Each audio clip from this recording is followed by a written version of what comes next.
नमस्कार. एक आंतरराष्ट्रीय बातमी आहे. बँकॉकमध्ये एका क्लबला, एका पबमध्ये आग लागलेली आहे आणि त्यात 27 जणांचा होरपळून मृत्यू झालेला आहे. मध्यरात्री ही घटना घडली आहे. ही घटना कशी घडली, काय नेमकं घडलं, या सगळ्या संदर्भातले अपडेट आपण घेऊया. व्हिडिओ शेवटपर्यंत नक्की बघा. बातमी आहे थायलंडच्या बँकॉकची. थायलंडची राजधानी बँकॉक हे मुंबईसारखंच एक मोठं शहर आहे आणि तिथे वीकेंडला म्हणजे शुक्रवार रात्रीपासून शनिवार रविवार प्रचंड रेलचेल असते.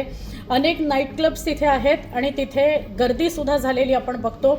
पर्यटनसुद्धा खूप मोठ्या प्रमाणात बँकॉकमध्ये वाढलेलं आहे. त्या पार्श्वभूमीवर ही बातमी धक्कादायक आहे. तर बँकॉकमध्ये रविवारी मध्यरात्री म्हणजे उगवता सोमवार पबमध्ये प्रचंड गर्दी होती. हे पब चातुचक या भागामध्ये आहे आणि या पबचं नाव आहे, प्रचंड प्रसिद्ध असं हे पब आहे. या पबचं नाव आहे रॉंग बियर नाला फ्राव. साधारण 300 लोक बसतील अशी व्यवस्था या पबमध्ये आहे. काल मध्यरात्री अचानकपणे आग लागलेली आहे या पबमध्ये. ही आग वाऱ्यासारखी पसरली. खरं तर सगळा विषय अर्ध्या तासामध्ये संपला. म्हणजेच काय, आग लागल्यानंतर अर्ध्या तासामध्ये अग्निशमन दलाच्या जवानांनी ती आग विझवली.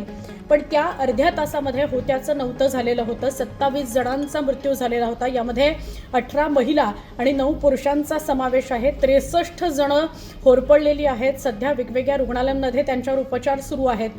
अनेक जण जीव वाचवण्याकरता या पबच्या इमारतीच्या मागे असलेलं एक टॉयलेट होतं, त्या टॉयलेटमधून बॅकसाईडला असलेलं टॉयलेट होतं, त्या टॉयलेटमध्ये जाऊन बसून राहिली. त्यांना असं वाटलं की तिथे आपण जाऊन स्वतःला बंद करून घेतलं तर आपला जीव वाचेल, पण तसं झालं नाही. तिथेच गुदमरून खूप मोठ्या प्रमाणात मृत्यू झालेले आहेत. अग्निशमन दलानं तिथूनच खूप सारे मृतदेह बाहेर काढलेले आहेत. उत्तर बँकॉकमध्ये चातुचक या परिसरामध्ये हे पब आहे जिथे ही घटना घडली. काही सेकंदातच मोठा स्फोट झाला आणि त्यानंतर आग वाऱ्यासारखी पसरली. सगळ्या पबभर ती आग पसरली. स्टेजजवळ मुख्य सर्किटमधून आधी धूर यायला लागला आणि धूर झाल्यानंतर काही सेकंदांमध्येच एक मोठा स्फोट झाला आणि त्यानंतर सगळी आग वाऱ्यासारखी पसरलेली आहे. स्फोट जेव्हा झाला तेव्हा लाईटसुद्धा गेले आणि त्यामुळे दरवाजा कुठल्या बाजूला आहे, बाहेरच्या बाजूला जायचं कसं, ही सगळी धांदल तिथल्या लोकांची उडाली. त्यांना क्षणात कळलं नाही की कुठल्या बाजूनी एक्झिट आहे आणि तिथे आपण धाव घेतली पाहिजे. दुसरी गोष्ट अशी पण घडली की जेव्हा लक्षात आलं की एक्झिट या बाजूनी आहे आणि सगळेजण त्या बाजूला वळले, तेव्हा तिथेही गर्दी झाली आणि प्रचंड गोंधळ उडाला सगळा. या सगळ्यामध्ये 27 जणांचा मृत्यू झाला. हा मृतांचा आकडा अजूनही वाढू शकतो, कारण जे 63 जण जखमी आहेत त्यांच्यापैकी काही जण हे चिंतातूर परिस्थितीमध्ये सुद्धा आहेत. वेगवेगळ्या रुग्णालयांमध्ये ते उपचार घेत आहेत. घडलेली घटना गंभीर आहे आणि पुन्हा एकदा हा प्रश्न निर्माण करणारी आहे की पब्स, नाईट्स क्लब या ठिकाणी सुरक्षा व्यवस्था कडेकोट असते की नाही.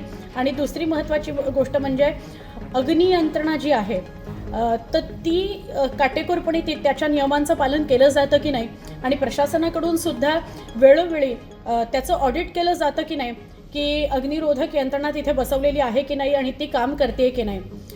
या सगळ्या संदर्भातले अपडेट आपल्यापर्यंत येत राहणार आहेत, कारण मृतांचा आकडा वाढू सुद्धा शकतो.